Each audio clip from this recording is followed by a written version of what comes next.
actually, how do we make sure that we remove pornographic and particularly extreme pornographic content from social media? How do we regulate gambling adverts?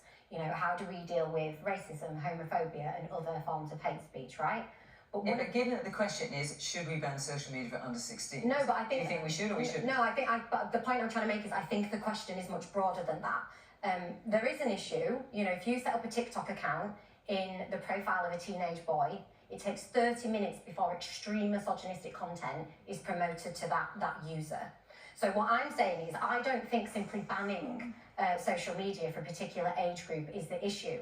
It is, why do we have platforms that have become so unregulated, that are controlled by algorithms, that are determined to promote damaging content? And essentially, we've handed over the regulation or lack of any regulation around what is appropriate to kind of billionaire oligarchs who buy social media platforms. That's the issue, and they are driving agendas. And I don't think it's as simple as just saying we ban it for a group, but there's a much bigger conversation around who is driving opinion, who is driving content, and why we have allowed these online spaces to become unregulated. And bear in mind, people are making money from this. Right? People upload this incredibly divisive and incredibly extreme content to monetize it. We saw Elon Musk severely playing politics in America, generating lots of money, driving opinion in certain ways. I think it's a much bigger question than just, do we ban under 16-year-olds? So, Douglas, presumably this is something the government is considering, because although you've got the Online Safety Act, I know you had some success with Grok in terms of its sort of new defined pictures and getting a rollback on that. But I assume the government's looking at it, because there's just so much of this stuff that Joe's talking about, that actually the only way to try and sort it out may be simply just to ban it. So honestly, my sense is this conversation is happening pretty much everywhere in the country. It's happening around the kitchen table and in families and living rooms across the country. We had a conversation about it at the Cabinet on Tuesday morning.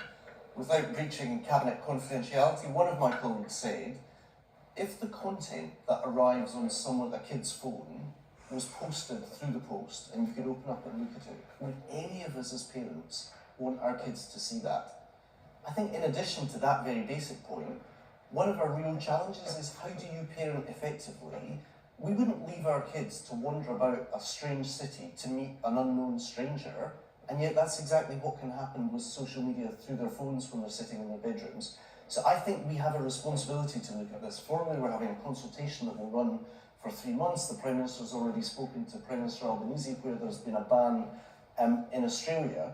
But I would also pick up the point in terms of the algorithms. The truth is, it's an unfair fight between the human brain and these algorithms. Do you know what? They are literally designed to be addictive. And if you look at what they are promoting just now, there's a lot of talk about the attention economy. They grab our attention. With the development of AI, we're moving from the attention economy to the connection economy. You look at how many people are already using ChatGPT and other forms of AI for counselling for some of their deepest and more personal questions. I think we have a deep responsibility to act, because if you look at the coincidence of the use of smartphones, the rise of algorithms, and the explosion of mental health problems amongst our young people, I think there's a real-time experiment that is going pretty badly wrong right now, and governments, not just here in the UK, but right around the world, are trying to figure out how we can act and get this right. So my sense is the question is, how do we get this right? How do we make sure that those companies are regulated effectively? And how do we give our children their childhoods back? And I think that's something that you would expect us to be looking at. Man in the black top there.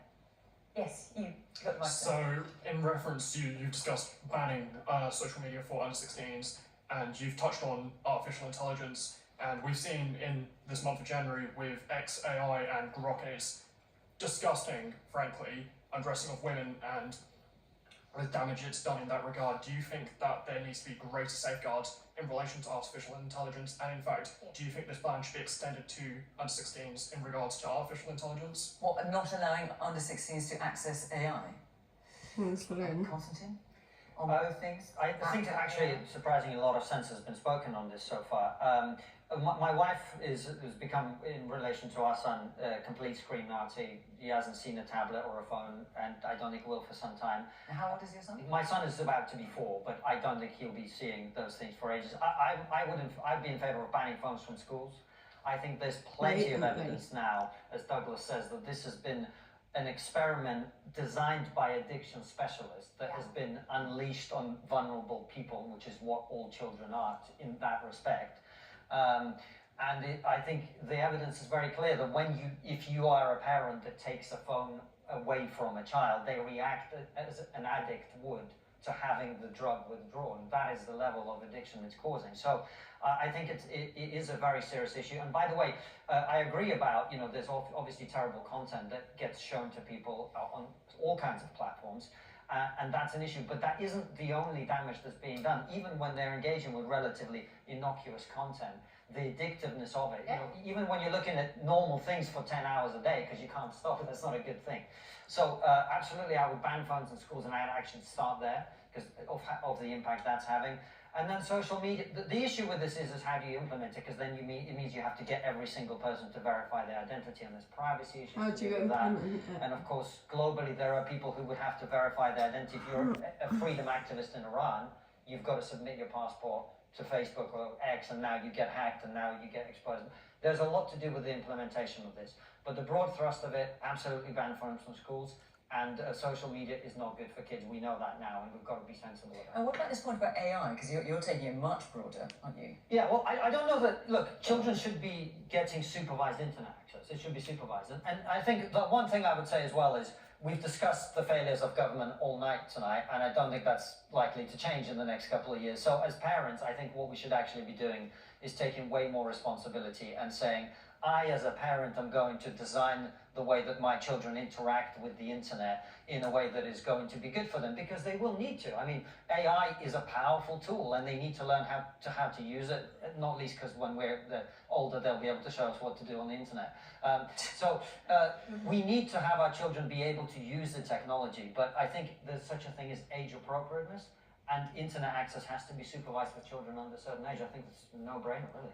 And this is where the Conservative Party is at. Age appropriateness of data protectors, actually. The question Data was, controllers. should social media be banned for under 16s? Our position is, yes, it should.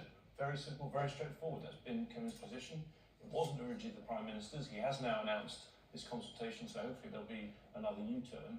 But I think the thing is, there are just sometimes occasions when it really helps. I've had 4 children. It really helps for parents and for families to have that leave from central Lucky government. him to have 4 Because children. you're right, these I algorithms, have one, they are not designed that. to create addiction, let's be honest. And what do you say, James? I mean, there are some online safety campaigners, there's charities like the NSPCC, for example, they're saying that a ban is the wrong solution, that actually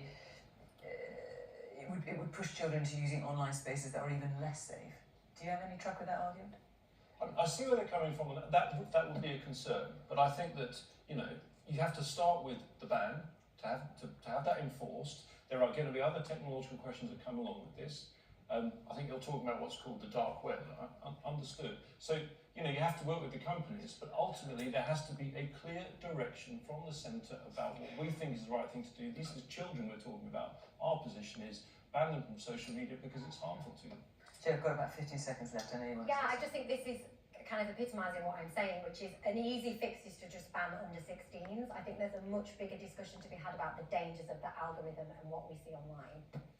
Right, well, I suspect we'll revisit this subject as well. It's something that's come up a number of times on Question Time. I know so many of you feel really strongly about it. We are out of time, I'm afraid. I just want to say here in King's Lynn, thank you to the panel. Thank you to our audience here. Thank you for all your contributions, your questions and your comments.